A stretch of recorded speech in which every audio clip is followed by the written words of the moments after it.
ce livre, il se déroulerait à l'époque des juges.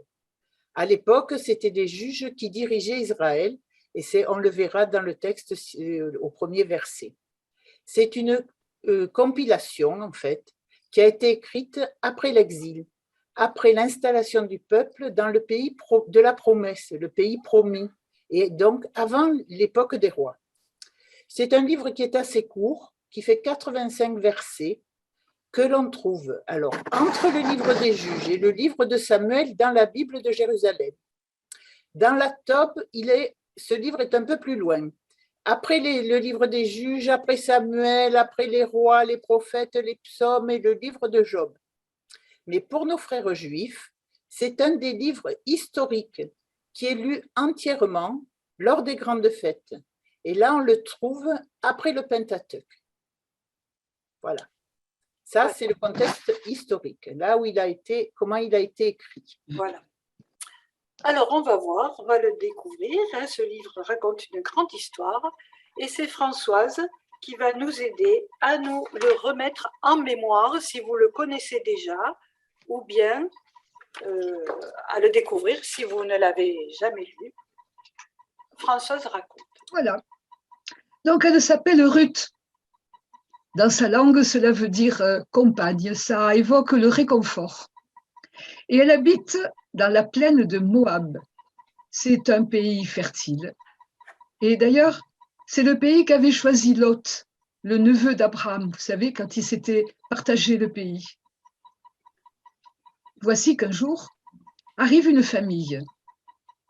Ils arrivent de Bethléem en Judée, et il paraît que là-bas, c'est la famine. Ils n'ont plus de pain. Il n'y a plus de pain à Bethléem.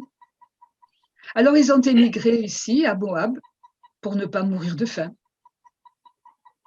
Alors, voici cette famille. Il y a la mère, Noémie, et son mari, Ebimélec.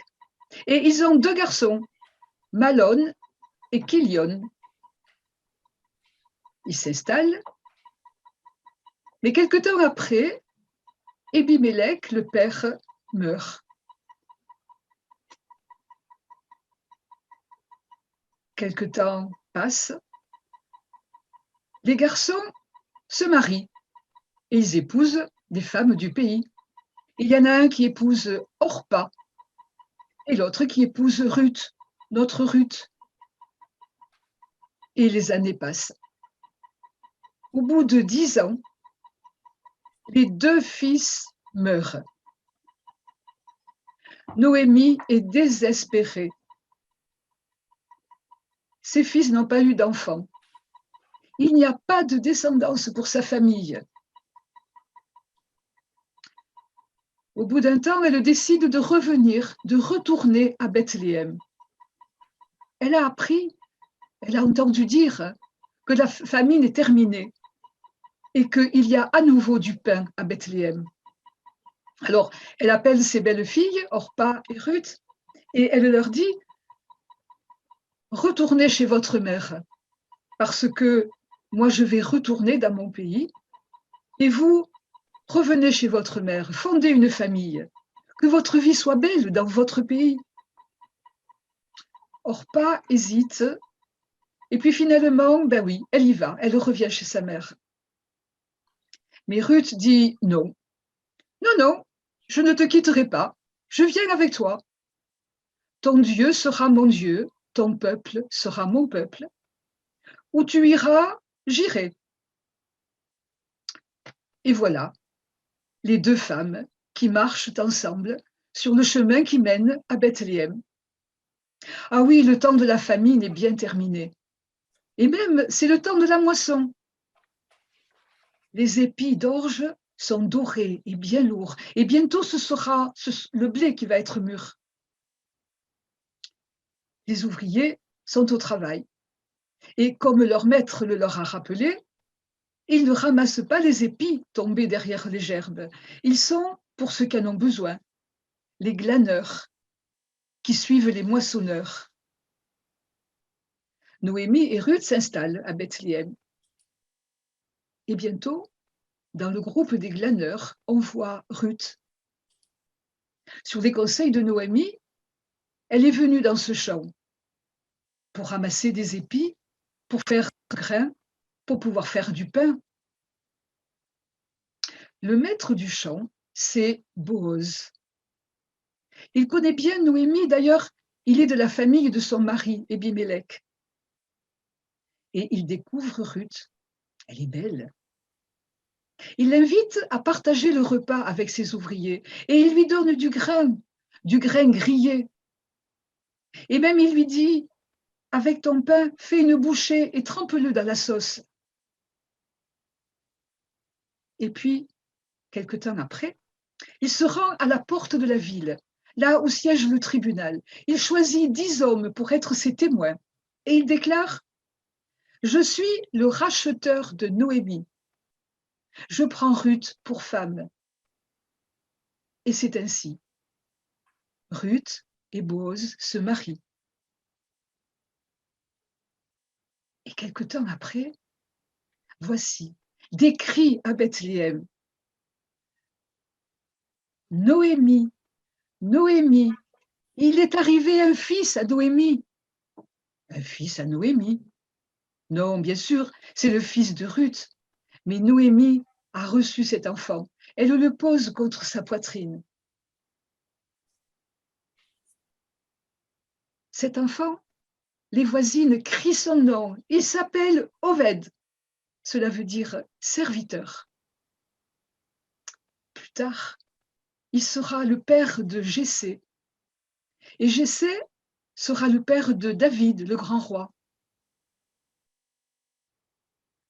Un jour du temps, longtemps, longtemps après, à Bethléem, on entend aussi un enfant est né. Il s'appelle Jésus. Mais est-ce une autre histoire? Non, c'est la même qui continue.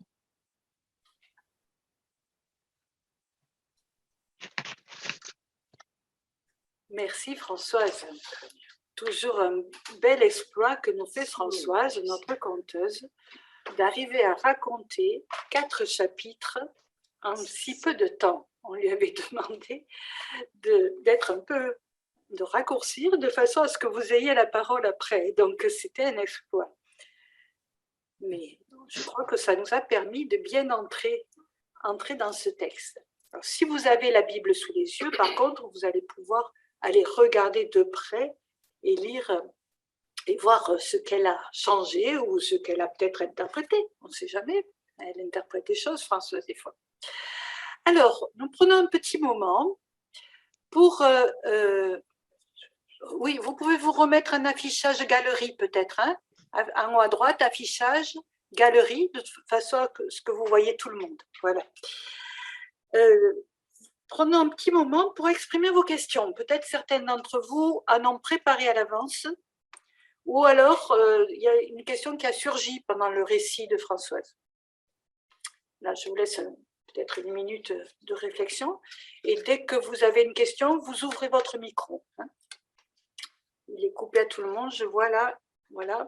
Alors, soit vous ouvrez le micro, soit vous écrivez dans la messagerie.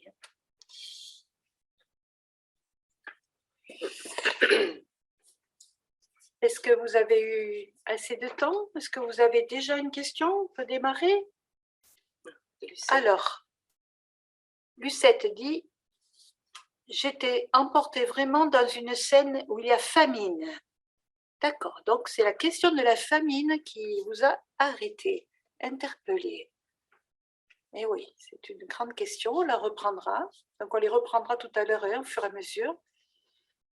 Quelqu'un d'autre veut s'exprimer?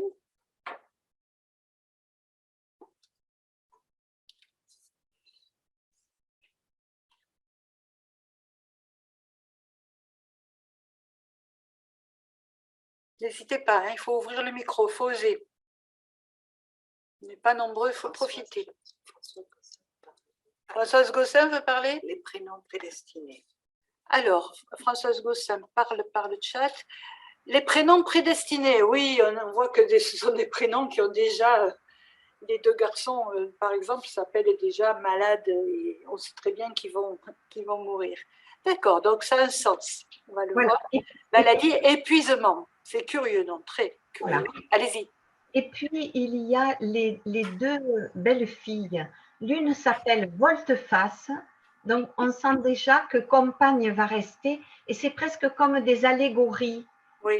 Je trouve que c'est intéressant de voir cette démarche, y compris de Boss.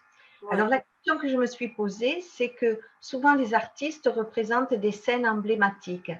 Et dans les sculptures, dans les peintures, on voit souvent Boss endormi.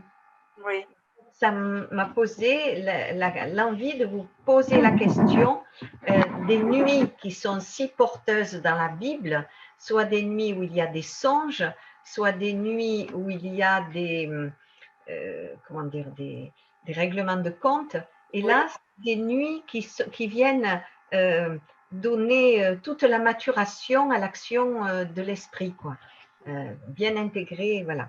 Donc la question, ce serait bon, comment faut-il traiter les prénoms dans la Bible? Voilà. Est-ce que ces personnages, bien entendu, on sait que ce sont des archétypes, ce ne sont pas forcément des personnes qui ont existé, mais voilà, que vous nous parliez un peu des rôles des différents personnages avec les noms qu'ils portent ou les noms qui les portent. D'accord. Merci. Quelqu'un d'autre? N'hésitez pas.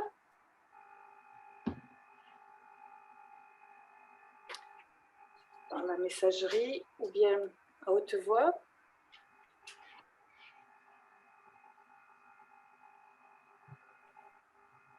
Lucette, je crois que Lucette veut parler. Activez le micro, Lucette. Voilà, très bien. Donc, par rapport à l'histoire, et puis j'ai lu aussi, là je viens de lire un peu l'histoire, et moi ce qui m'a aussi interpellée, c'est-à-dire que au moment où, comment elle s'appelle, Noémie, qui dit mon sort est trop amer. Oui. C'est moi ça m'interpelle parce que je sais que parfois dans ma vie aussi, quand je vois que plus rien ne va, etc., j'ai l'impression que Dieu ne m'écoute plus, il ne fait plus un compte avec moi, donc c'est comme si je suis punie par rapport à ça. Oui, oui. Et Noémie, vous avez raison, elle crie vers Dieu, elle l'appelle El Shaddai à ce moment-là, et elle crie vers lui. Hein. C'est un cri vers Dieu. Merci beaucoup. Les trois femmes, c'est Jeanne qui s'exprime. Oui. La signification des deux prénoms, maladie, épuisement, c'est curieux, non? Oui, on en a déjà parlé un peu. Et les trois femmes vont être veuves, malédiction ou appelez-moi Mara. Voilà. Noémie change de nom, on l'appelle Amer aussi. Hein. Donc vous êtes interpellé par toutes ces questions de prénoms. Hein. Qui donnent déjà du sens. Merci, donc là c'est noté. Est-ce qu'il y a encore autre chose? Béatrice, Brigitte, vous avez envie de dire quelque chose ou pas? Brigitte, j'ai l'impression que oui. Activez le micro. Non, non, dites non. D'accord. On a toujours le droit de se taire, de garder ses questions. Il n'y a pas de souci. Bon, c'est bon? On peut démarrer le travail? On va reprendre tout ça. Alors, il y a Lucette qui veut parler. Lucette veut parler. Allez-y. Oui, parce que je découvre, hein, mais c'est fou parce que, en fait, Bethléem, maison du pain. Oui, Bethléem, maison du pain. Oui, et c'est là que, quand à la fin de l'histoire, que Françoise, hein, c'est ça? Oui, oui, Françoise. Oui, qui racontait tellement bien qu'elle m'a emportée. Hein. Et donc, très bien. Et du coup, et voilà, quand elle a dit à la fin par rapport à Jésus, j'ai compris Bethléem, c'est maison du pain. Voilà, tout à fait, tout à fait. C'est bien, vous avez fait le lien. Super. Bravo Françoise. Comme quoi, déjà dans le récit, on peut induire des interprétations. Hein, et c'était très important. Alors, je vais vous projeter un diaporama. Donc, je suis en train de chercher écran partagé. Voilà. Je partage mon écran. Je l'ai dit tout à l'heure. Ça y est, vous le voyez là? Est-ce que vous voyez mon écran? Oui. Oui, bien, merci. Si quelqu'un ne voit pas, dites-le. Hein. Alors, c'est un diaporama où nous allons voir qu'il y a un certain nombre, beaucoup d'expressions travaillées. Hein. Sachant que dans le diaporama pour des débutants ou des enfants, il y en a un peu moins. Là, il y en a 19 et on va essayer de retrouver les expressions, surtout celles qui vous ont posé question. Et celles-là, on va s'y arrêter plus longtemps. Peut-être d'autres, on passera plus rapidement. On commence le texte au verset 1. Annie, c'est Annie qui nous lira toujours les cartes bleues. À l'époque où gouvernaient les juges, il y eut une famine dans le pays. Dominique. Il y a eu une question là-dessus. Oui, c'est Lucette qui était emportée. Elle a dit « Je suis emportée par cette scène de la famine ». Voilà. C'est une grande question, la famine. Lucette, vous pouvez préciser si vous voulez? Oui. Oui, parce que moi, quand j'ai le famine, ça m'est venu comme si ça fait difficulté, les difficultés qu'on rencontre. Oui, oui. Une difficulté qu'on rencontre. Une difficulté dans la vie concrète ou bien autrement? Oui, ça peut être toutes sortes de difficultés. On vous entend plus. Peut-être plus spirituel. Ah, ça peut être donc à un autre niveau. Ça peut avoir un sens spirituel. On peut peut-être avoir fait d'autres choses. Alors, dans le premier sens, c'est vrai que la famine, on voit que la famine, elle sévit, et elle sévit encore aujourd'hui, hein, et que cela nous pose de graves questions. Mais comme vous le disiez, ça peut aussi symboliser autre chose. Pardon, j'ai pris la place de quelqu'un là, je crois. Le rouge, c'était qui? Ah bon, c'était Annie. C'était Annie aussi, excusez-moi Annie. Ouais. Voilà. On a l'habitude à l'équipe, hein, on se... Ouais. J'ai l'habitude que je leur prenne la parole souvent ou que ce chevauche. Alors n'hésitez pas à dire non, c'est à moi. Voilà. Voilà, c'était juste pour, on pourrait rajouter que la famine, c'est un besoin alimentaire qui n'est pas comblé. Donc, on peut dire que c'est un manque. Et donc, voilà, quand on se pose dans la Bible, est-ce que la famine peut symboliser autre chose? Quel manque elle peut symboliser? On peut se demander aussi. Ouais. Alors, on va aller voir, justement, dans la Bible, s'il y a d'autres récits.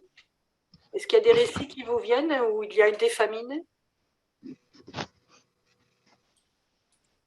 Je crois que c'est Françoise qui doit Voilà, alors, voilà, on vous propose 3 textes, mais peut-être vous pouvez en trouver d'autres. Hein. Donc, déjà dans la Genèse, avec l'histoire d'Abraham, il y eut une famine dans le pays, et Abraham descendit en Égypte pour y séjourner, car la famine accablait son pays. Mais voilà, il y a une autre histoire de famine avec Jacob et ses fils. Il y a la famine dans leur pays, et encore, il y a du blé en Égypte et ils décident d'aller en Égypte pour, voilà, descendez là-bas et achetez-y du blé, ainsi nous ne mourrons pas, nous vivrons. Et puis le prophète Amos, alors ça c'est plus pour le futur, j'enverrai une famine sur la terre, ce ne sera pas une faim de pain, ni une soif d'eau, mais la faim d'entendre la parole de Dieu. Voilà, donc un autre genre de famine. À partir de ces rapprochements, est-ce que ça vous ouvre un autre sens à ce terme de famine? Déjà, le premier degré est déjà un terme difficile, hein, c'est difficile à admettre, la famine, quand on a faim matériellement. Est-ce que là, toutes ces famines qui sont si présentes dans la Bible, ça ouvre peut-être d'autres sens? Est-ce que vous m'entendez? Oui, Oui. Est-ce que c'est pas le caractère insatiable de l'homme qui essaie toujours de combler ce manque-là, comme l'une des personnes a bien dit, c'est-à-dire que cet homme, il croit qu'il a besoin de consommer et donc il rentre dans soit il va emmagasiner beaucoup de blé, soit il va acheter de grandes richesses, soit il va, voilà, et y compris dans l'Évangile. Où, où- où Jésus dit au jeune homme riche, vends tous tes biens et suis-moi. Voilà. Et comment,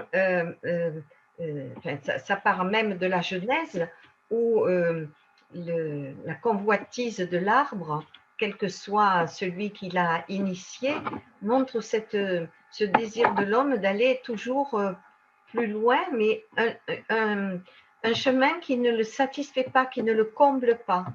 Et c'est la parole de Dieu, comme le dit le prophète Amos, qui va venir apaiser cela, qui va donner sens et qui va prendre corps au corps de l'homme. d'accord. Donc, l'idée, ce serait que cette famine, elle est toujours inhérente à l'homme. Voilà. Toujours inhérente à l'homme. C'est pour cela qu'il y a tant d'histoires de famine dans la Bible. C'est inhérent à l'homme et une faim qui peut être une faim d'autre chose, toujours un manque à combler, hein, vous avez dit. Oui. Alors effectivement, pain et parole de Dieu sont associés dans la Bible, toujours. Et manquer donc de nourriture terrestre peut symboliser aussi un manque de nourriture spirituelle, de sens de la vie. Et la question que nous pouvons nous poser en regardant cette famine qui se passe à Bethléem dans la maison du pain, quel est ce pain dont nous manquons? Quelle est notre faim aujourd'hui?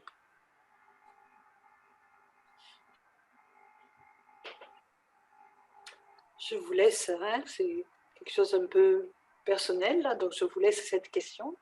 Et nous continuons notre récit. Un homme de Bethléem de Juda émigra avec sa femme et ses 2 fils pour s'établir dans la région appelée Champ de Moab. Donc, on l'a dit tout à l'heure, le mot Bethléem, déjà le village de Bethléem, c'est une petite bourgade de Juda, qu'on appelait aussi Ephrata. David, fils de Jessé, il faisait paître les troupeaux de son père. Et le mot Bethléem, Beth, maison, et Léhem, pain, soit la maison du pain, comme vous l'avez souligné tout à l'heure. Quelle famine peut advenir dans la maison du pain? Qu'est-ce qu'on pourrait dire là-dessus?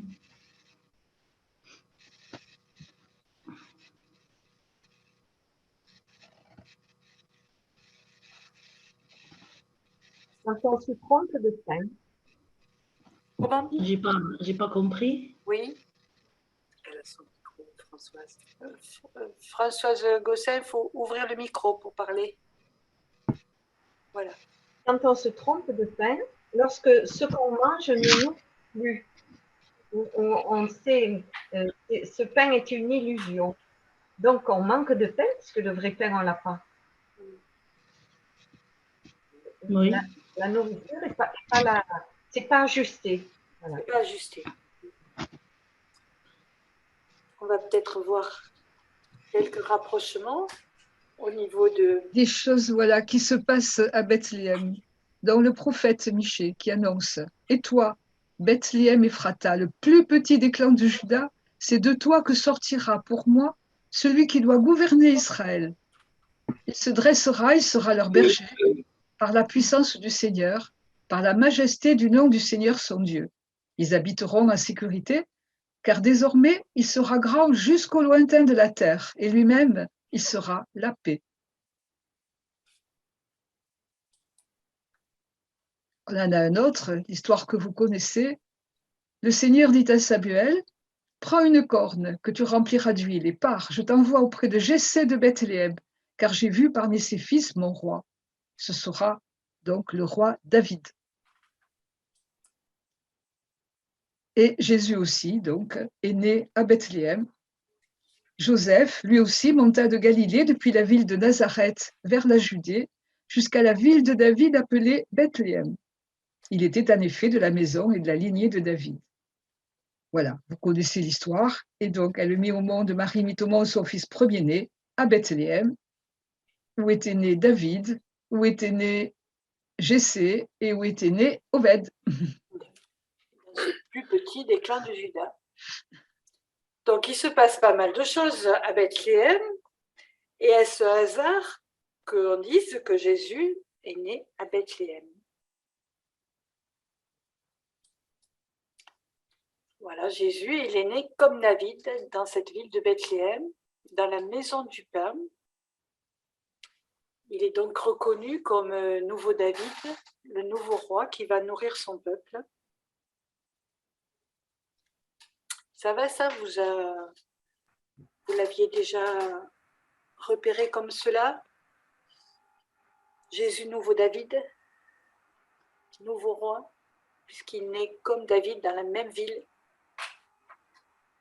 Est-ce que ça fait sens pour vous? Oui.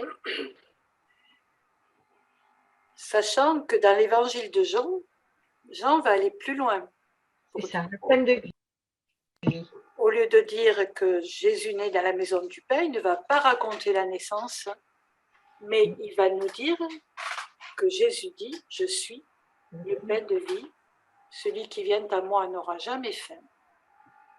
Et effectivement, à chaque Eucharistie, nous reconnaissons que Jésus est le pain de vie, celui qui nous nourrit, celui qui comble notre famine.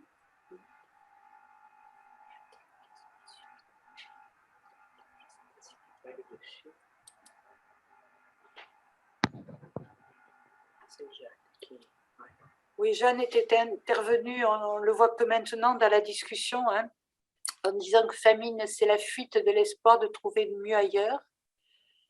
Et tu avais dit à l'avance, avant qu'on le découvre la diapo, Jésus est né à Bethléem, maison du pain, et sera le pain de vie.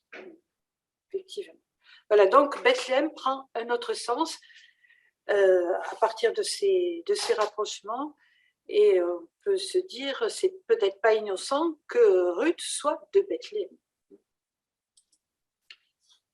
Il y a bien du sens derrière. Nous continuons. On est dans les temps? Oh, on n'arrive pas à les 3 minutes, c'est pas possible. Oui, oui, oui. Alors, Annie. Un homme de Bethléem de Juda émigra avec sa femme et ses 2 fils pour s'établir dans la région appelée Champ de Moab. Donc, on va travailler sur le mot émigra. Voilà. Voilà. Pourquoi faut-il qu'il y ait toujours des personnes obligées d'émigrer au cours des siècles? Qu'est-ce qui pousse les gens à partir, à quitter leur pays? Voilà. C'est toujours une grande question. On va peut-être aller vite en cherchant les rapprochements. Les rapprochements, voilà. Dans la Genèse, les frères de Joseph, dont Joseph qui avait été vendu par ses frères et qui était descendu en Égypte, et les frères de Joseph arrivent aussi et disent « Nous sommes venus séjourner comme des immigrés dans le pays, car il n'y a plus de pâturage pour le petit bétail de tes serviteurs. » Voilà, la famine pèse sur le pays de Canaan. Donc, ils viennent s'installer en Égypte. Voilà, ça va provoquer l'Égypte. Voilà. Et Deutéronome répond peut-être « Tu ne prendras pas en abomination l'Égyptien, car tu as été un immigré dans son pays. » Et dans le Nouveau Testament, Matthieu, « Voici que l'ange du Seigneur apparaît en songe à Joseph et lui dit « Lève-toi, prends l'enfant et sa mère et fuis en Égypte. Reste là-bas jusqu'à ce que je t'avertisse, car Hérode va rechercher l'enfant pour le faire périr. » Donc voilà, Jésus et sa famille sont aussi, pendant un temps, des immigrés. Voilà. Alors, pourquoi tant d'immigrés dans la Bible? Tout au long, il n'y a que 3 citations, mais il y en a beaucoup d'autres. Ça vous dit quelque chose, ça? Le peuple biblique est un peuple de migrants. Et Jésus lui-même a été un immigré. Alors la Bible, quand elle raconte ça, ne dit pas qu'il est bien d'être immigré, mais plutôt elle va donner un sens à cette situation humaine qui est douloureuse quand elle n'est pas choisie. Et le peuple de Dieu est un peuple de migrants. Alors peut-être, comme on l'a dit tout à l'heure pour la famine, peut-être qu'il y a une attitude, c'est signe d'une attitude spirituelle. Notre Dieu nous dit de ne pas nous attacher aux biens terrestres, mais on doit être toujours en migration vers les choses spirituelles. Voilà, vous réagissez si vous avez quelque chose qui vous a touché dans ce qu'on vient de dire et de ce qui est dit.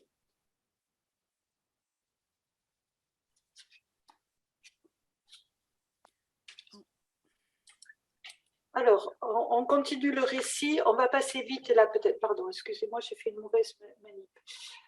Sur les champs de Moab. Voilà. On passe à Ruth. Voilà, on va passer juste en disant que les champs de Moab, ce sont les champs de... Non, pas... excusez-moi, je fais de mauvaises manœuvres. Je parle en même temps que je fais le clip et ça me fait... Je retrouve le... Je l'avais bien tout à l'heure. Non, voilà. Voilà, les champs de Moab. Vous les retrouvez. Les champs de Moab, c'est un lieu fertile hein, qui Voilà, est investi par les descendants de Lot, le neveu d'Abraham. Et quel sens on peut donner à ce lieu? Voilà.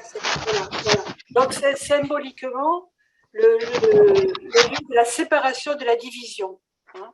Voilà, donc Elimelech, il avait pris un chemin de séparation et de mort.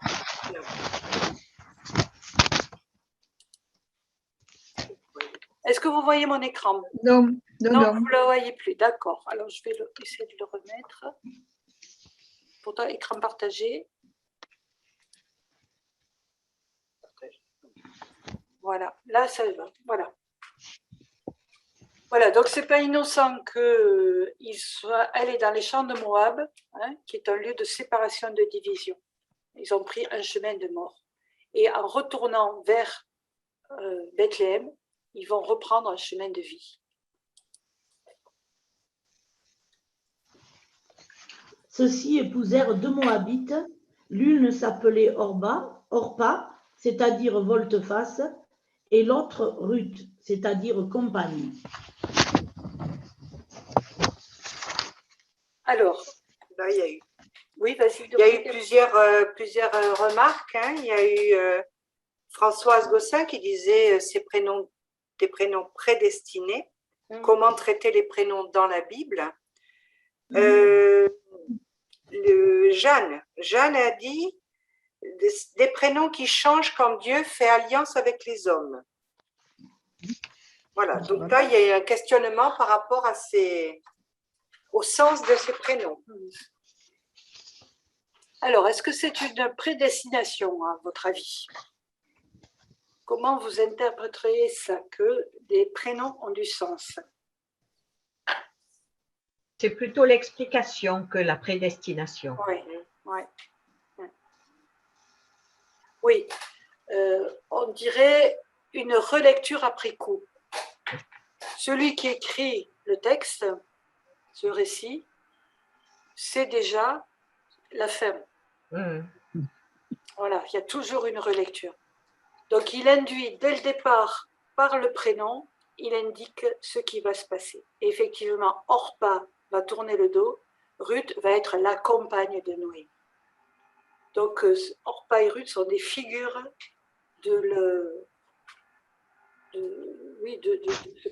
d'attitudes diverses. Signalez qu'Orpa, elle a la liberté de faire volte-face. Hein. Noémie ne lui impose jamais. Elle lui dit, si tu veux, tu me suis. Mais sinon, tu peux rester dans ta famille. Et Ruth, elle lui redit, ne viens pas avec moi, je ne peux plus te donner de fils, ta vie n'est pas avec moi.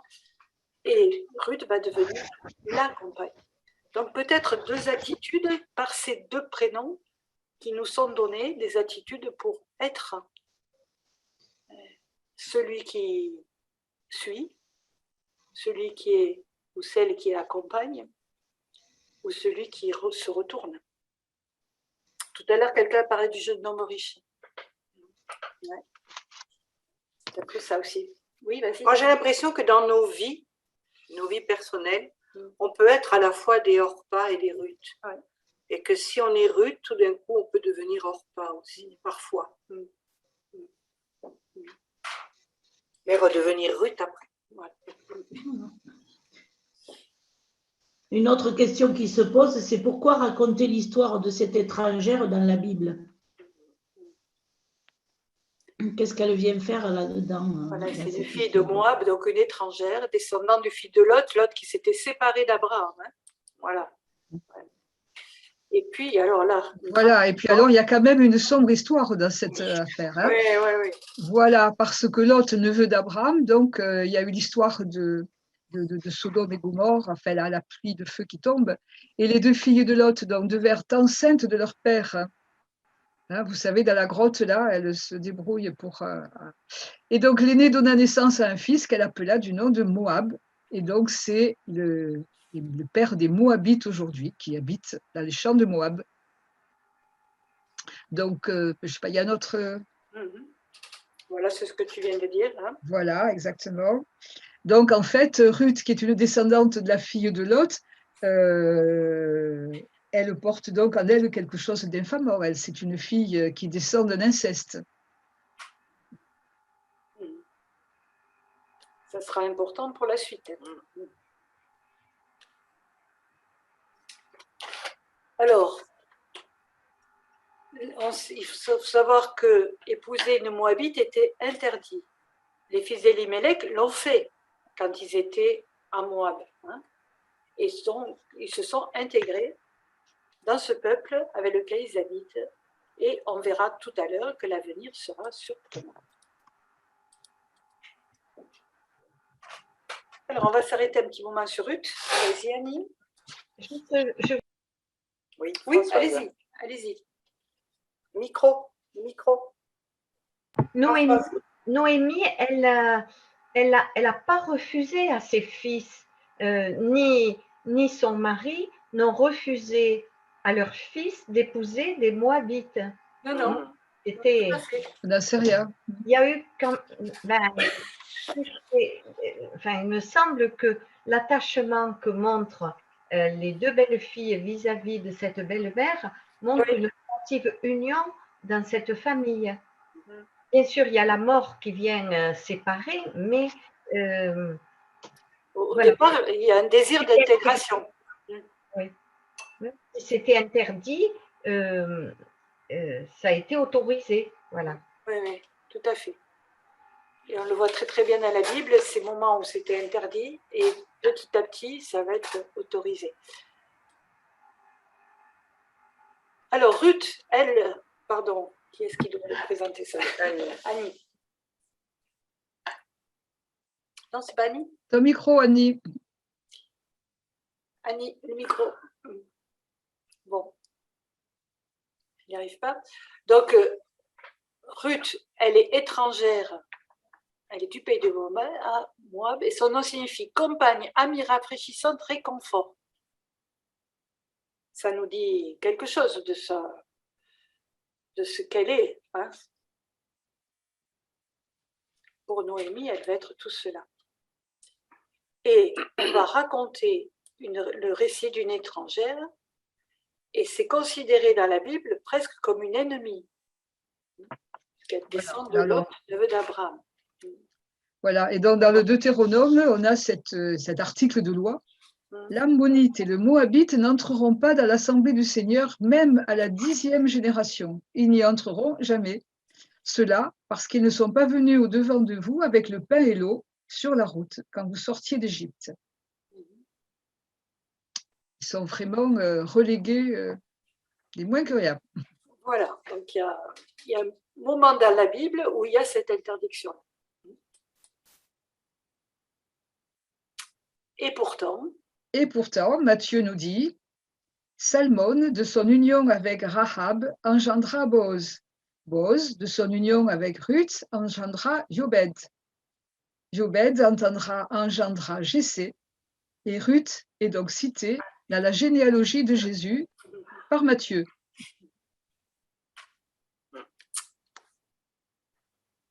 Oui, on voit bien donc la progression qu'il y a dans la Bible. Il y a une interdiction de se marier avec l'étranger, et puis on arrive jusqu'à l'Évangile, où bien Ruth, l'étrangère, est citée même dans la généalogie de Jésus.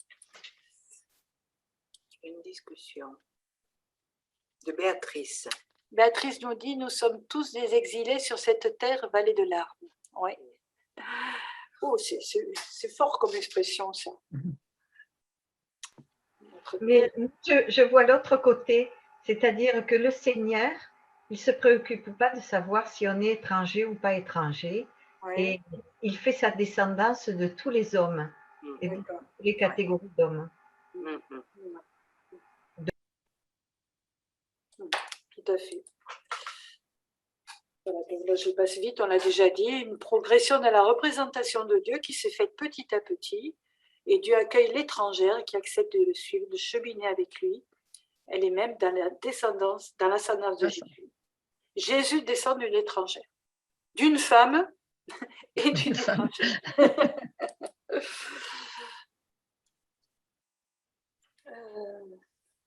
Retourner dans les... Oui, quitter les champs de Moab et retourner chez elle. Oui, c'est à cause du contexte d'écriture. Annie, tu as plus de micro? Si, voilà. Si, c'est bon. Alors, avec ses belles filles, elle se prépara à quitter les champs de Moab et à retourner chez elle, car elle avait appris que le Seigneur avait visité son peuple et lui donné du pain. Quitter, retourner. Voilà. Les champs de Moab étaient un plateau fertile. Noémie décide d'en partir et de revenir dans son pays d'origine. Que signifie ce retour après un exode?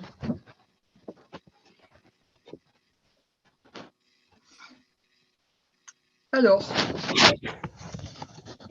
pour revenir dans son pays, on peut noter qu'à partir des champs de Moab, Noémie doit traverser Jéricho et le Jourdain, exactement comme le peuple de l'Exode l'a fait avec Josué pour entrer en terre de la promesse. Voilà, Noémie reprend le même chemin que le peuple quand il était entré en Canaan, en terre de la promesse.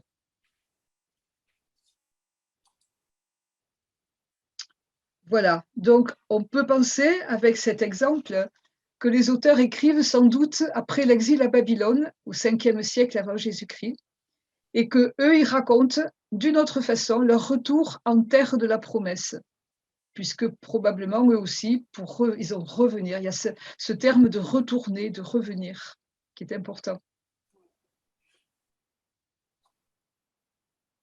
Vous avez sur le site pas mal d'enregistrements de Thomas Romer qui explique très très bien ça, hein, qui vous dit bien le contexte d'écriture et le sens de ceux qui ont écrit après l'exil et qui racontent donc leur exil d'une autre façon, sous la forme d'une histoire. Donc, on voit que Noémie, elle a vécu l'exode. Hein. Elle était dans un désert affectif, veuve sans descendance, et le seul lien qui lui reste, maintenant qu'elle a tout perdu, c'est sa terre natale. Donc, symboliquement, son retour, son passage par le Jourdain Jéricho, peut signifier qu'elle renoue l'alliance avec Dieu, qui avait été rompue par leur départ au pays de Moab. Oui, Dominique? Jeanne, tout à l'heure, avait dit 3 femmes deviennent veuves. Malédiction ou 3 petits points de suspension. Alors, ouais, Jeanne, je ne sais pas si tu veux. Elle n'a pas facilité de micro, mais par le chat. Eh oui, pourquoi on nous raconte ça? Est-ce que c'est une malédiction? Qu'est-ce que vous en pensez? Qui peut nous éclairer là-dessus?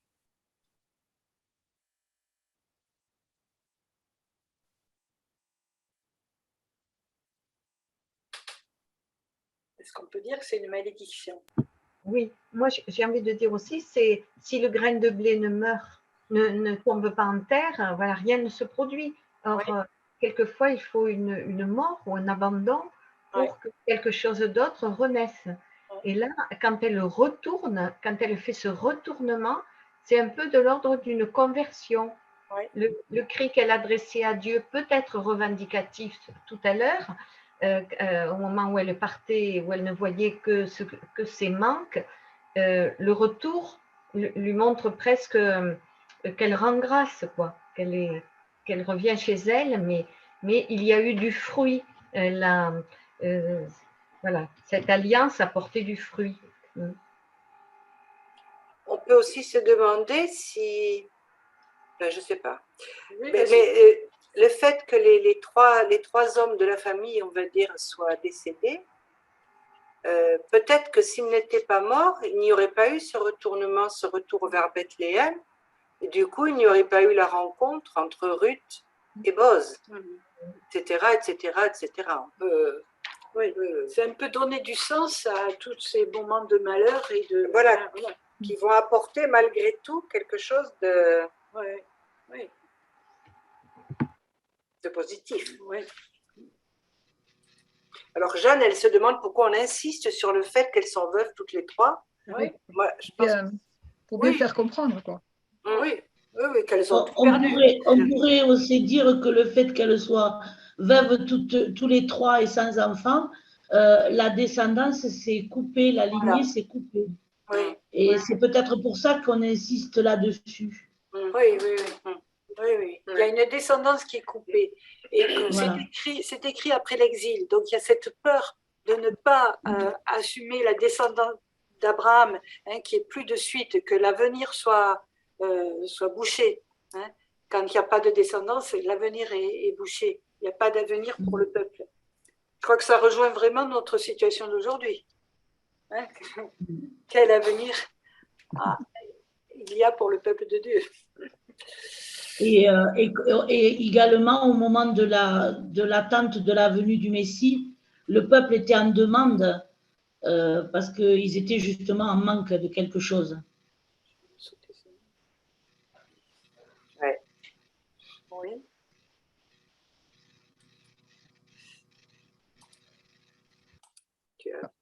T'as reperdu. Oui, je fais exprès là parce que je veux passer.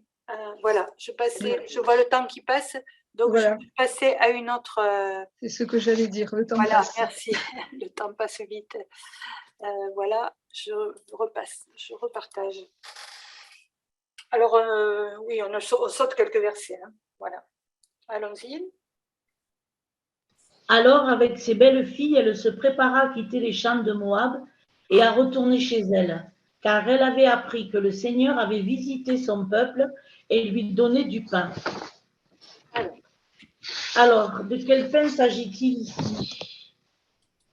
Est-ce qu'il s'agit du pain ou bien on pourrait dire qu'il s'agit d'autre chose? Voilà, et peut-être que vous connaissez déjà des textes où il est dit que le Seigneur nourrit son peuple. Alors, quelques-uns. Dans l'Exode, donc dans le désert, le Seigneur dit à Moïse, « Voici que du ciel, je vais faire pleuvoir du pain pour vous. Le peuple sortira pour recueillir chaque jour sa ration quotidienne. » Donc, dans le désert, le Seigneur donne la manne, mais la manne, en hébreu, ça se prononce manou, et ça veut dire « qu'est-ce que c'est ?» Le Seigneur, il donne du « qu'est-ce que c'est ?» Est-ce que ça vous éclaire?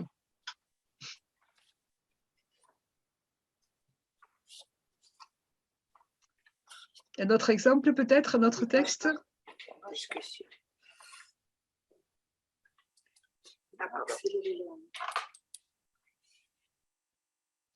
Voilà. Et dans le Nouveau Testament, on a aussi dans les évangiles, une grande foule suit Jésus. Le soir venu, il demande à ses disciples de la nourrir. Donc on a Matthieu, Jésus leur dit, ils n'ont pas besoin de s'en aller, donnez-leur vous-même à manger.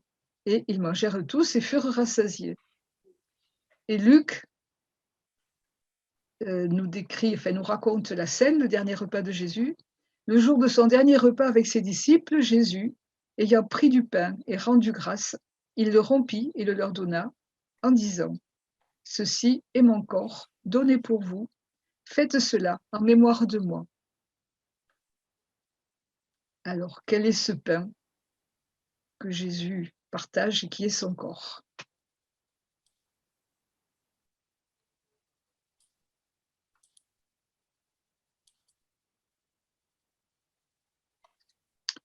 C'est la vie éternelle. Pardon? C'est la vie éternelle. Ce qu'il nous partage, c'est cette... il nous donne tous les éléments pour nous permettre de le rejoindre, de rejoindre Dieu de façon définitive. Par sa parole. En attendant, oui, vous avez lu la suite. La question qu'on peut se poser aujourd'hui, quel est ce pain? De quoi sommes-nous nourris? De tout ce qui sort de la bouche de Dieu. Et à la messe, nous avons les deux pains qui sont nourriture. Et avons-nous le désir d'être nourris de la parole de Dieu et de l'Eucharistie?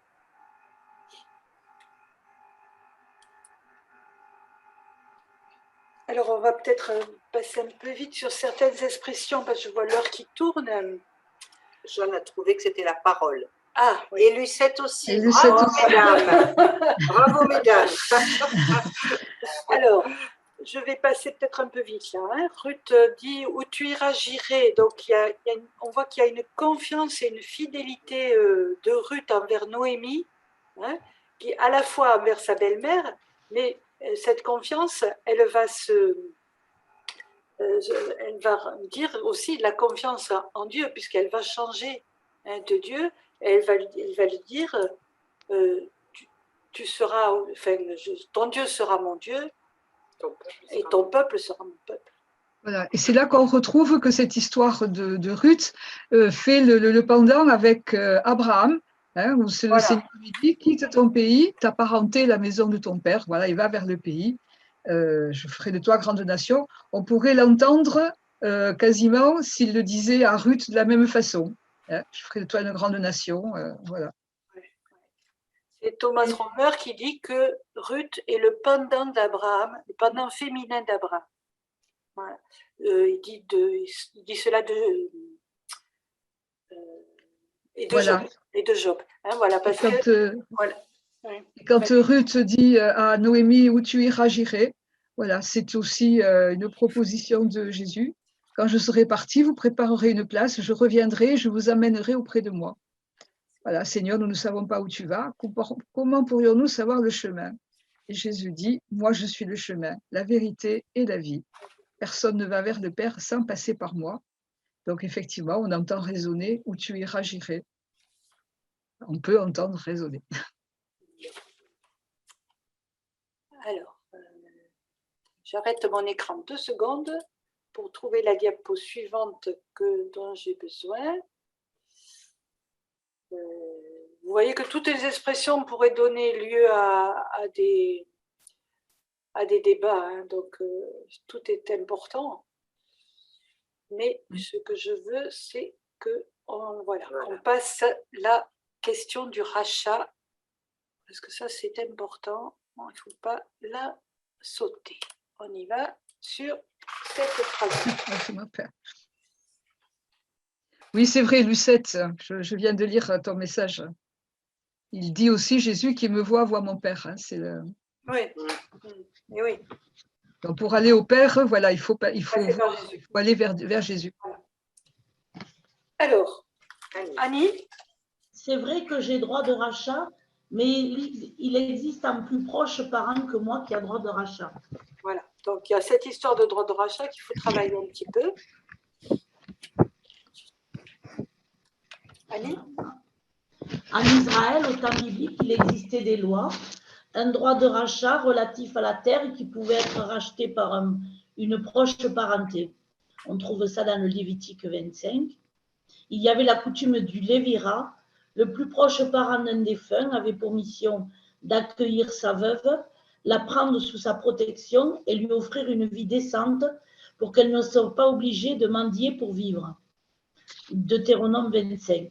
Ce proche parent devient un Goël, un racheteur.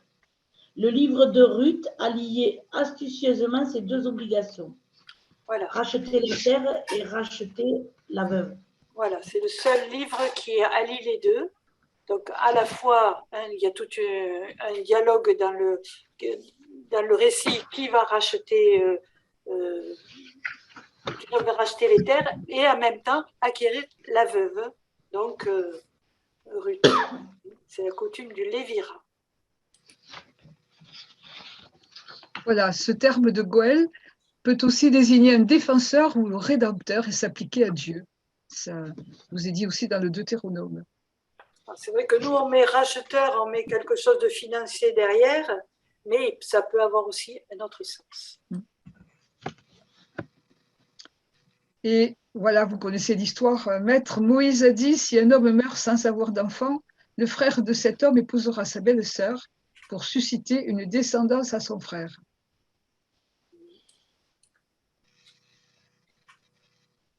Voilà, et on peut penser à Jésus. Les chrétiens disent que Jésus a racheté les hommes de leurs péchés. Mais voilà, c'est peut-être pas très clair pour tout le monde. Qu'est-ce que cela veut dire?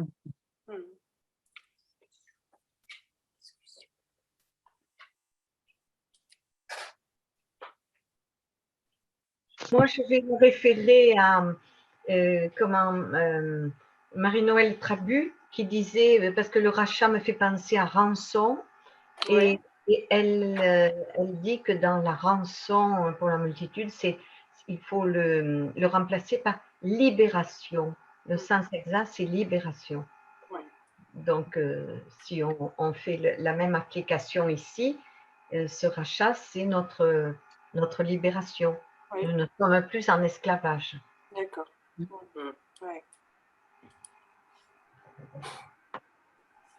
Alors, il faut se rappeler que Jésus, ça signifie le Seigneur sauve. Donc, il va être appelé le Goël du monde, puisqu'il est venu racheter nos péchés, nous libérer. Je crois que le mot, l'expression est bienvenue là. Il est venu libérer. C'est peut-être ce mot difficile de salut nous dit que Dieu a choisi un peuple, il est venu le chercher, il l'a acheté, on aurait pu mettre des guillemets en y mettant le prix, il a fait alliance avec lui et il y tient comme à la prunelle de ses yeux. Voilà, chacun de nous a du prix aux yeux de Dieu. C'est ce qu'a dit Lucette, je crois, nous sommes tous enfants de Dieu. Hein, voilà, on a du prix aux yeux de Dieu. Et Brigitte, quel est le sens d'ôter sa sandale et de la donner à l'autre pour le rachat? Oui. Françoise, tu interviens là sur la sandale? Sur la sandale, oui, ben, c'était la coutume. Donc, comme on a vu avec Boz, il invite les témoins. Et alors, je ne voulais pas raconter ça, mais il y avait quelqu'un qui avait le droit de rachat avant lui.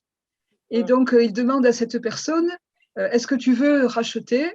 Et la personne dit non. Donc, Boz dit, bah, ben, c'est moi qui rachète.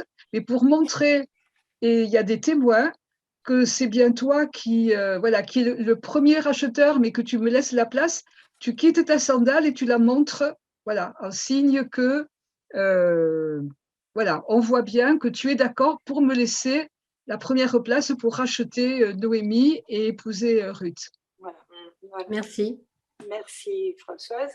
Ça me fait penser à l'alliance. Quand il y a les deux... quand il y a les deux morceaux qui se séparent, et voilà, et on a chacun une partie pour faire le tout et se mettre d'accord. D'accord.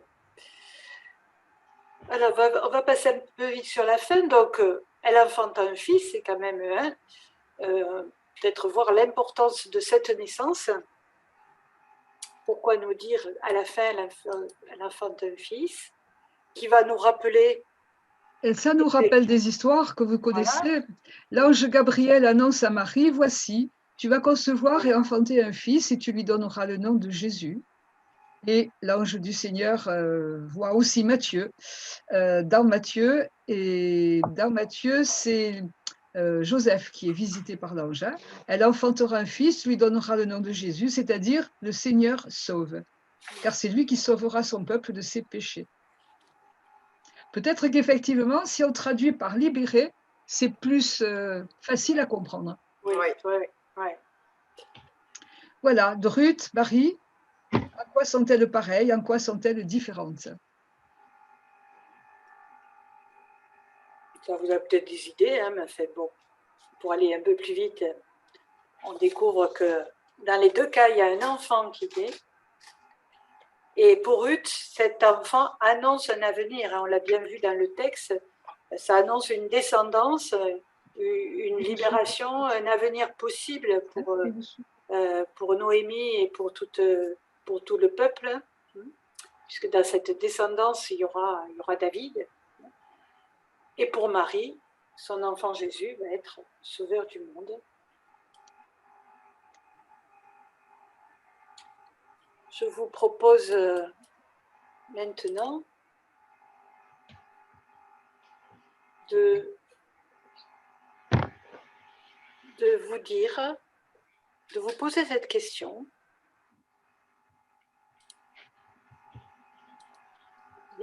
Voilà. Que retenez-vous de cette belle histoire de Ruth? On n'a pas travaillé toutes les expressions, on n'a pas tout vu, mais peut-être qu'il y a quelque chose qui vous a marqué, que vous retenez, que vous avez envie de garder, quelque chose ou une question.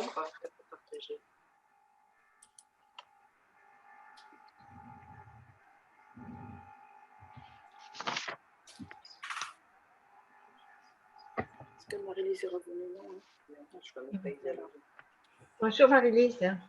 Ah, elle revient. Ah ben moi je ne la vois pas, on ne la voit pas Isabelle.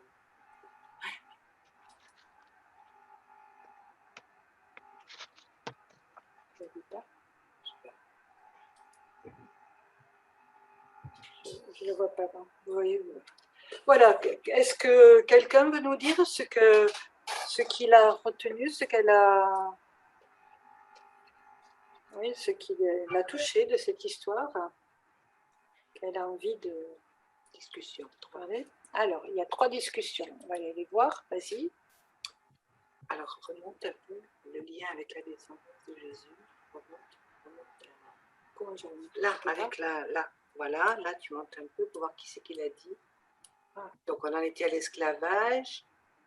Donc, c'est Brigitte qui retient le lien avec la descendance de Jésus. C'est ça, Brigitte? Voilà. Oui, c'est ça. C'est quelque chose que je n'avais pas... je connais pas vraiment. C'est important de voir que dans l'ascendance de Jésus, il y a 3 femmes. Alors, on pourrait aller voir dans la généalogie dans Matthieu et dans Luc, qui ne sont pas les mêmes. Mais il y a 3 femmes, et il y en a donc, il y a une prostituée, il y a Ruth qui est donc l'étrangère, et puis la troisième, je ne sais pas quoi, elle n'est pas brillante non plus. Hein. Oui, c'était le père Yvon qui nous a dit. Une prostituée, une étrangère. Ouais. Et Lucette, elle a retenu que... Regarde, que le Ruth, lien avec la descendance. Non, que Ruth, mais je ne vois pas, il y a ces trucs, 2 nouveaux messages là. Voilà. Que Ruth remonte un peu encore. A été choisie par Dieu. A été choisie par Dieu. Ouais. Jeanne, Dieu ne nous abandonne jamais. Il a un projet, pas toujours celui qu'on attend. Ouais. Ouais. Et Dieu ne nous abandonne jamais. Ça répond à la question de Lucette au début qui disait Dieu nous punit-il quand nous nous trouvons dans des situations pénibles? Ben, Jeanne répond, enfin, à sa façon, je ne sais pas. Non seulement il ne nous punit pas, mais il est avec nous. Il est avec nous. Il ne nous abandonne pas. Même quand on a l'impression que tout va très mal. Oui, ces récits nous font comprendre cela. Hein. Est-ce que quelqu'un d'autre veut s'exprimer avant que je... Oui, moi ça me fait... alors attendez, vous m'entendez là? Oui. C'est l'humanité de Dieu pour nous faire comprendre son amour et sa miséricorde. Il passe à travers des histoires de vie extrêmement humaines qui nous rejoignent aujourd'hui. Ces histoires, ce sont les nôtres. Et donc, on se sent proche Et en même temps, on sait qu'on ne sera jamais abandonné. Voilà. Dieu ne nous abandonne jamais, comme l'a dit notre collègue. J'arrive pas à voir qui c'est au-dessus. Voilà, je vais le trouver, mais ce n'est pas très important. Attendez, quand même ici. Voilà. Comme l'a dit Jeanne. Voilà. Voilà. Oui, oui. Et Brigitte parle de garder toujours confiance. Tout à fait. Et oui, et ce qui est bien aussi, voilà, il nous aime tels que nous sommes. Ça, c'est bien ça. Ça, c'est important. Lucette, c'est important. Est-ce que Marie-Lise veut faire la synthèse finale? Comme elle nous a rejoint en cours, c'est peut-être difficile, ou je le fais. Elle est là, Marie-Lise? Elle est revenue? Il paraît qu'elle est revenue, mais on ne l'entend pas. Remets le micro, Marie-Lise. Moi, je ne la vois pas. Si elle Non, elle n'est pas là, Marie-Lise. Elle n'est pas là, elle n'est pas là. Elle n'est pas arrivée. Alors, j'y vais. Moi, je voulais dire quelque chose aussi. Oui, je voulais dire que ça, dans cette histoire, au départ, il y a la loi. Il y a la loi, puisqu'ils n'ont pas le droit, les garçons, d'épouser des étrangères. Et puis, malgré qu'ils ne respectent pas la loi, eh bien, tout se passe bien quand même.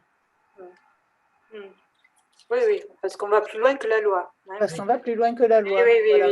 oui. C'est Thomas Romer qui dit que le livre de Ruth est une interprétation de la loi. Voilà, c'est tout à fait ça. Beaucoup plus loin. Il dit que le génie de ce livre, c'est d'interpréter la loi et d'aller plus loin que la loi. Et après, en Jésus, elle va être accomplie, cette loi. Voilà. Tu voulais dire, Marie-Françoise a quelque chose à dire?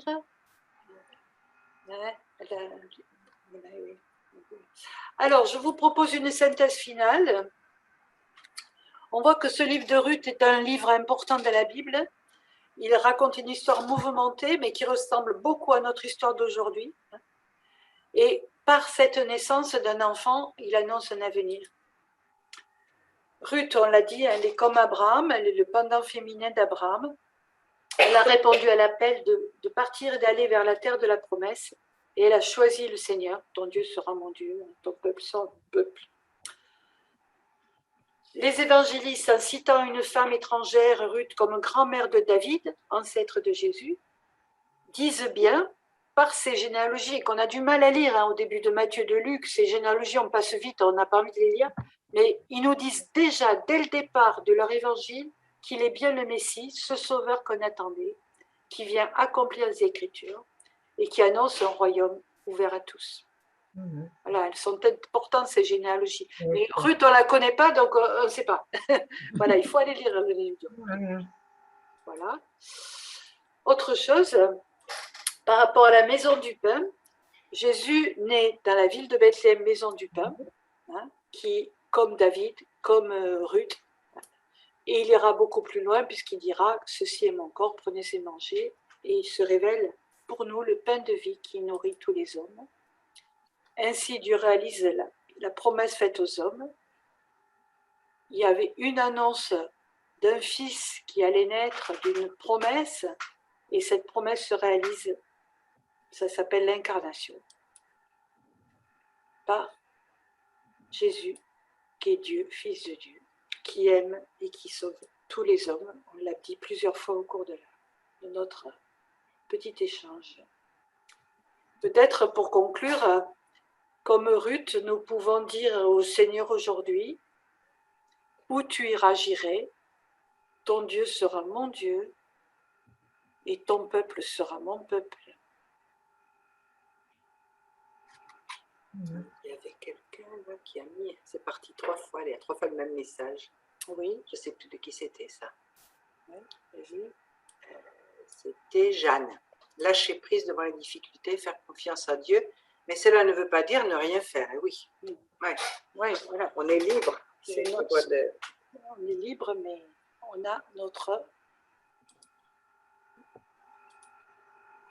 à faire aussi. Oui, tout à fait. Alors, pour finir, je vous propose une méditation, un petit texte.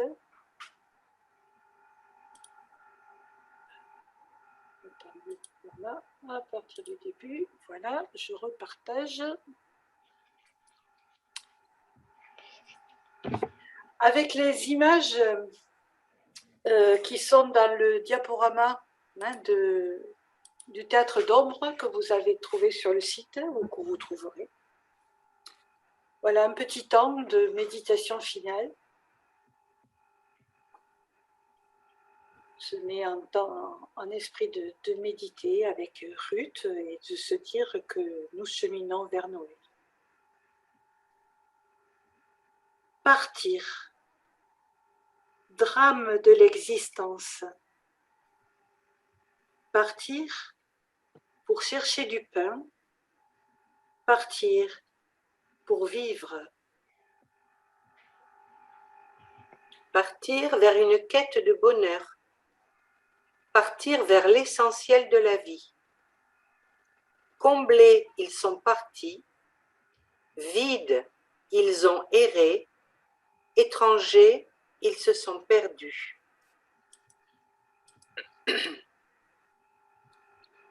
Et Dieu les a cherchés au cœur de leur errance. Et Dieu leur a offert un champ à moissonner. Affamés, ils ont glané. Pleins d'espérance, ils ont désiré. Errants, ils ont rencontré. Et le blé a germé, et la moisson est venue. Un Dieu qui tient à l'homme comme à la prunelle de ses yeux. Un Dieu a mis le prix, un Dieu les a rachetés. Une parole faite chair les a nourris. Une parole faite chair les a sauvés. Revenir. Joie de l'existence. Revenir vide vers lui pour être consolé, pour être accueilli, pour accueillir. Un Dieu les a ramenés vers lui. Un Dieu qui se fait proche de l'homme, qui se donne à manger et fait corps avec l'humanité. Un enfant est né. Dieu a visité son peuple. Un enfant est né. Un pain les a nourris. Un Dieu s'est donné. Et aujourd'hui, l'errance de la vie se poursuit, avec au cœur une espérance, un pain donné en abondance.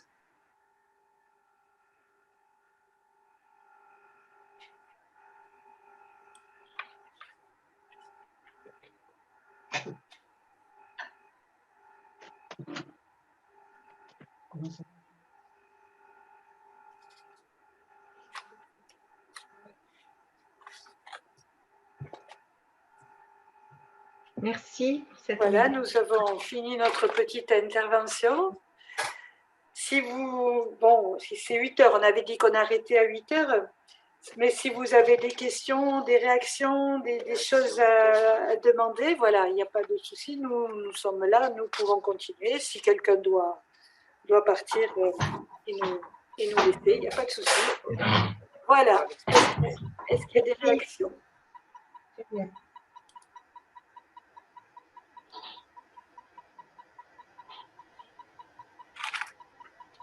Alors on est allé un peu vite, c'est vrai qu'en visio, merci pour cette histoire de Ruth qui nous fait découvrir encore plus la richesse de la parole de Dieu, cette parole qui me permet de retrouver le chemin parfois perdu. Brigitte. C'était Brigitte qui disait ça, oui, tout à fait. Merci, oui. Jeanne a dit c'est très intéressant. C'est qui a dit merci.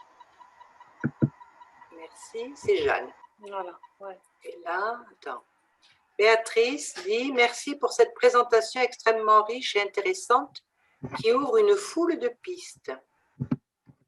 Très bien. Oh, ben, c'est sympa. Mais... Un peu rapide. Alors, voilà. Oui. Alors, le problème en visio, c'est que c'est beaucoup plus difficile de donner la parole. Hein. Ce que nous souhaitons, nous, c'est que les personnes s'expriment. C'est beaucoup plus difficile en visio.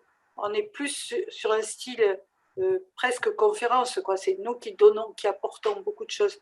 Quand on vit ça avec un groupe autour d'une table, on peut se permettre de beaucoup plus donner la parole, de reformuler ce que les gens disent et d'aller plus loin à partir de leurs paroles. Parce que l'important, c'est pas de faire, de pas tout travailler, mais c'est que les gens aient la parole. François Gosselin aussi a répondu. Toujours une révélation par la parole comparée. Oui. Très, très important ça. C'est cet afflux de textes que nous comparons, que nous, voilà, que nous mettons en lien, permet d'aller vers une révélation. C'est le propre de l'intertextualité. Mhm. C'est très important.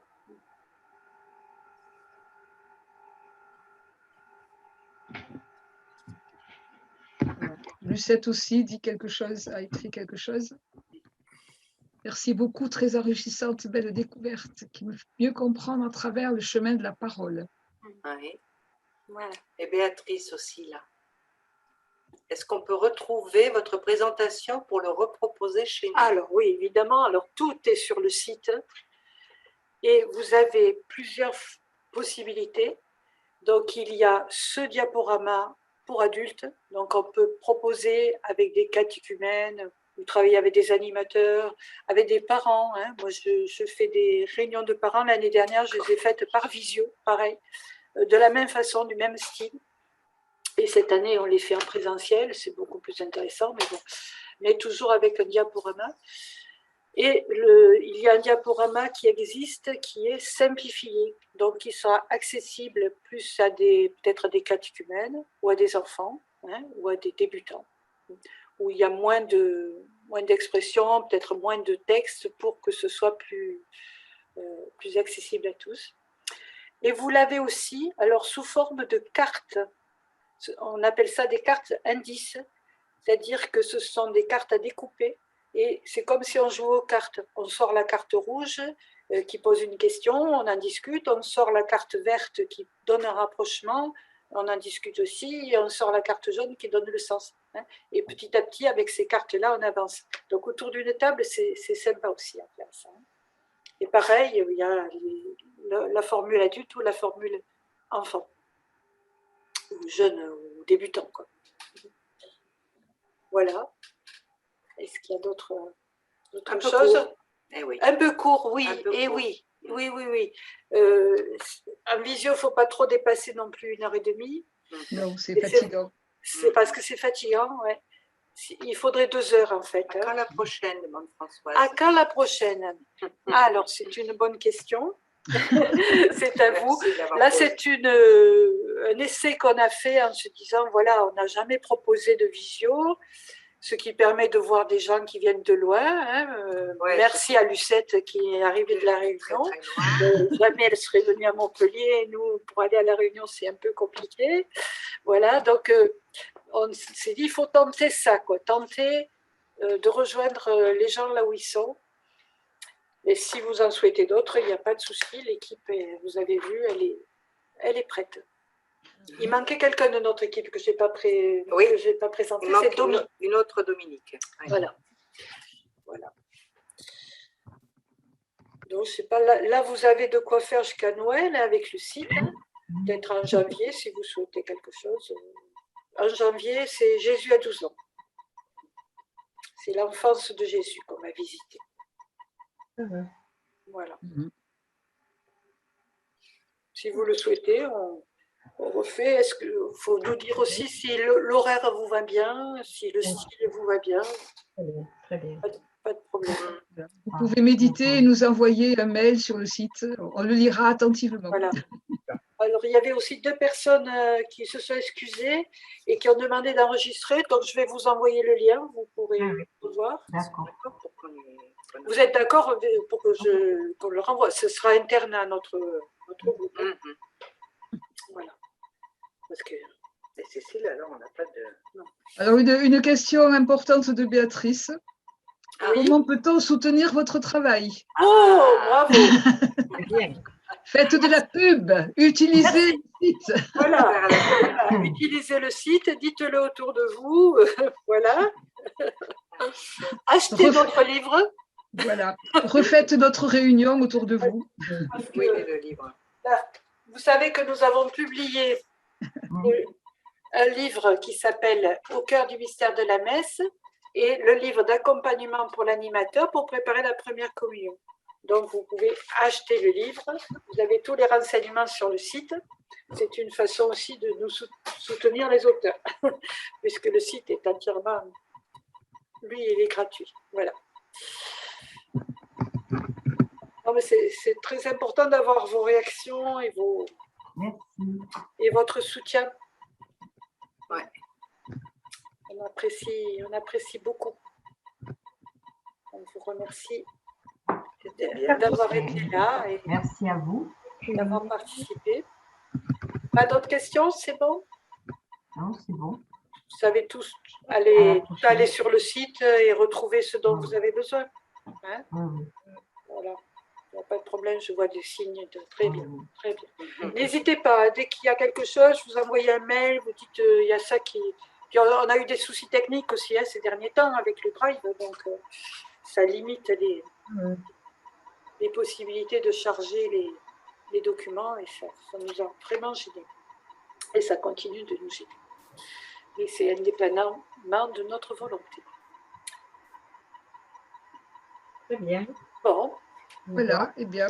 Bonne soirée à tout le monde. Bonne soirée. Bonne soirée.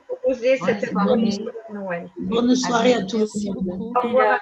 Au revoir. Il y a une chaîne, on espère. Si vous avez des expérimentations, si vous avez refait cette séance avec quelqu'un d'autre, avec un groupe, avec des personnes, c'est bien de nous le dire.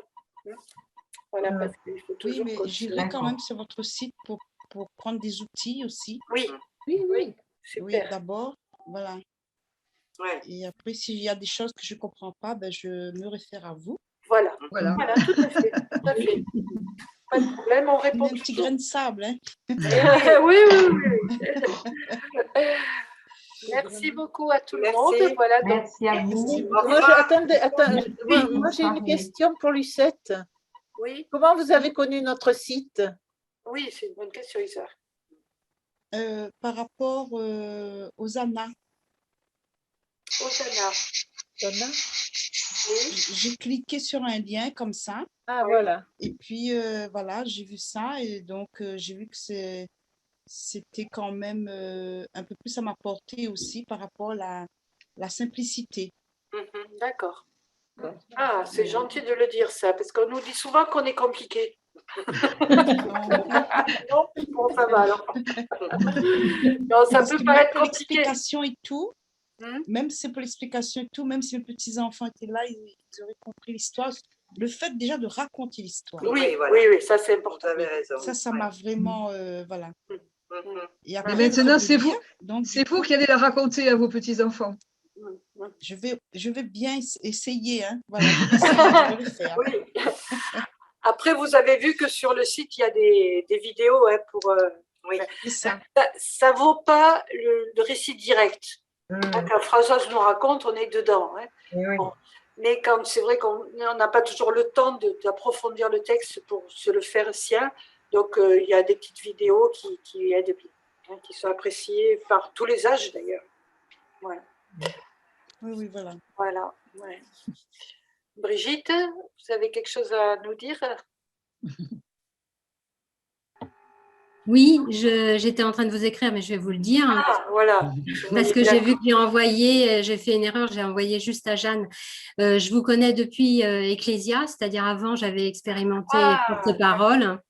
Et donc, depuis, à chaque fois que j'ai l'occasion, que ce soit en éveil à la foi ou ailleurs, je cite votre site et je dis qu'il faut utiliser ces documents. Notamment, le document que vous avez montré sur la messe, j'en ai parlé à celle qui me remplace au niveau de l'animation pastorale en école. Voilà. D'accord. Bon, maintenant, vous allez faire pareil en Bretagne. Hein. Voilà, j'ai essayé. Attention. C'est bien. Bonne soirée et merci beaucoup. Merci à vous. C'est bon. Au revoir. Au revoir à tout le monde. Appétit. Merci, Bon appétit, oui. on a sauté l'apéritif là. Vous savez, qu'à Montpellier, le pastis, hein, ça compte. Et bien là, Au revoir et soyez Voilà. bénis. Au revoir, merci. Au revoir. Au revoir.